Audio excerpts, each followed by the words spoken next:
Okay, so we are in the fall, about to enter the winter months. Getting sick. Queen of Christmas. And so, as we know, this is the perfect time to start cuffing up with somebody. We're officially in cuffing season. So I wanted to bring this question to you, Jesse, first. You've been in a relationship now 6 years, strong years. Congratulations. Thank you so much. Thank you. So what kind of dating advice do you have for, our watchers and for all the single people out there who are trying to get cuffed this season?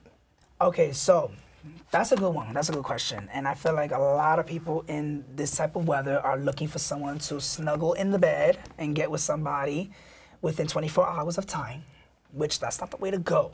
But I always say start in the summer so that way when the winter comes, you're already cuffed. So, but in all actuality about that, in terms of being in a relationship for 6 years, I feel people need to get to know somebody before you even make it official.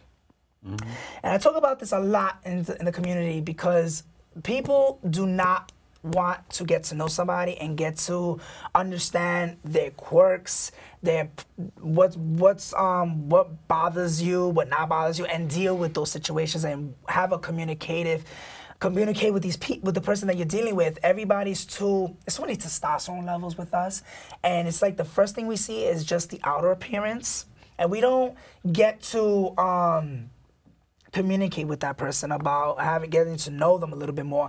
So I feel like in terms of like cuffing season and getting to know somebody in a relationship, I say give yourself, set a goal as like, I'm just looking for friends and have a relationship with them as a friend before you jump into like, I just want to, make out with you and give you oral sex and then bada bing, bada boom, then we make it official, because at the end of the day, you're gonna like, if you start messing around with them within the first week or 2 weeks, I mean, you're just getting all their goodies within that first month. And then by the time, when you make it official, there's really nothing left for you, So I think what really matters is get to know them as a person.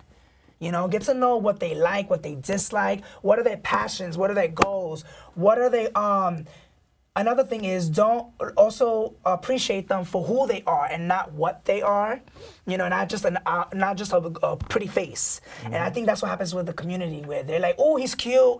And then they're like, oh, but, do he work? Does he have goals? No, but he got a big dick though.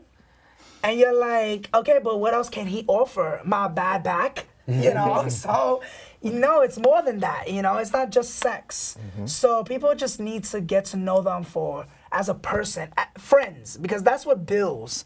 Friendship starts first, and then you start to have a relationship if it's meant for. Don't force it. So being in a relationship for 6 years, knock on wood, we've been together for so long.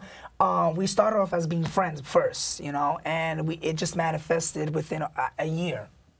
A year getting to know each other without seeing each other, and then when we finally got to see each other, we made it official within 3 months, and now we've been together. But we already established friendship, and I think that's what needs to be solidified first as a friend. Also, last but not least, I don't want to keep on going on with this relationship stuff, is make sure that you hang out with them aside of your friends, and then bring them into the equation. Don't try to bring in your friends. Nope, don't bring them at all. Of who you're dating, so that way you can be validated. Because at the end of the day, it's going to cause drama. We don't want drama. You know what I'm saying? So get to know them first before we even decide to put them in the equation. Because, you might find some demons in the closet that your friend knows. Like, oh, I dated him. Or I dated her. So, yeah, that will answer your question.